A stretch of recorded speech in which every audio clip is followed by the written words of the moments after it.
Dans cette vidéo, il est question de la symphonie numéro 1 de Johannes Brahms. Je t'explique l'essentiel sur l'œuvre et sur le compositeur. Johannes Brahms est un compositeur allemand qui a vécu de 1833 à 1897. Il est considéré comme l'un des principaux compositeurs du romantisme, une période de l'histoire de la musique qui a duré de 1800 à 1900 environ. Brahms a créé de nombreuses œuvres importantes, dont 4 symphonies, 2 concertos pour piano et un concerto pour violon. Sa musique se caractérise par une maîtrise de la technique de composition, une profonde expressivité et une association de formes classiques et de timbres romantiques. Brahms a commencé à travailler sur sa première symphonie dès 1855, alors qu'il n'avait que 22 ans. Cependant, il lui a fallu plus de 20 ans pour achever l'œuvre et la créer en 1876 à Karlsruhe.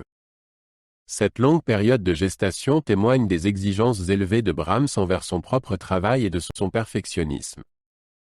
Il se sentait redevable de l'héritage des grands symphonistes comme Beethoven et voulait créer une œuvre à la hauteur de ces modèles.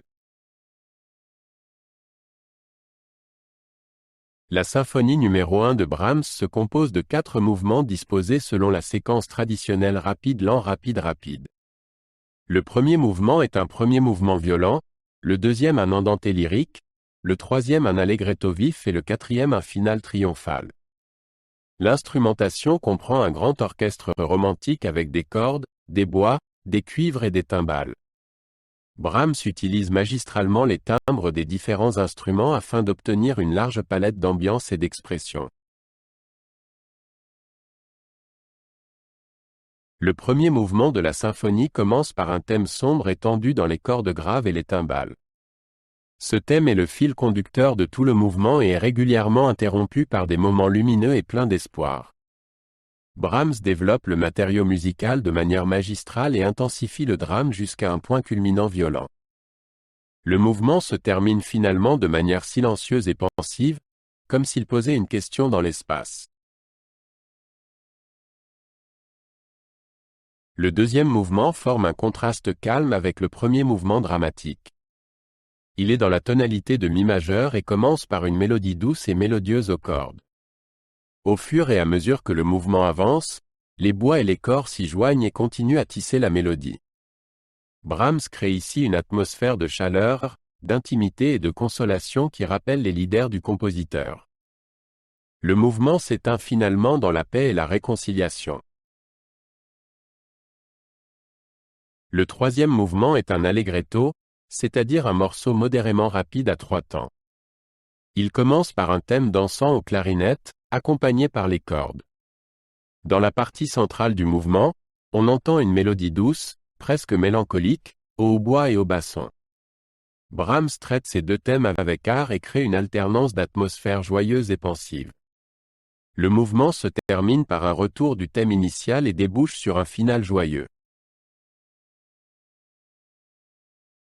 Le quatrième et dernier mouvement de la symphonie est un vaste final qui commence par un thème solennel au trombone et au cor. Ce thème rappelle un choral et confère au mouvement une atmosphère sublime, presque religieuse.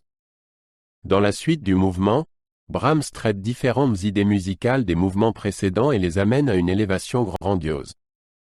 Le final culmine finalement dans un retour triomphal du thème du choral, interprété par l'ensemble de l'orchestre, ce qui permet de conclure la symphonie de manière éclatante.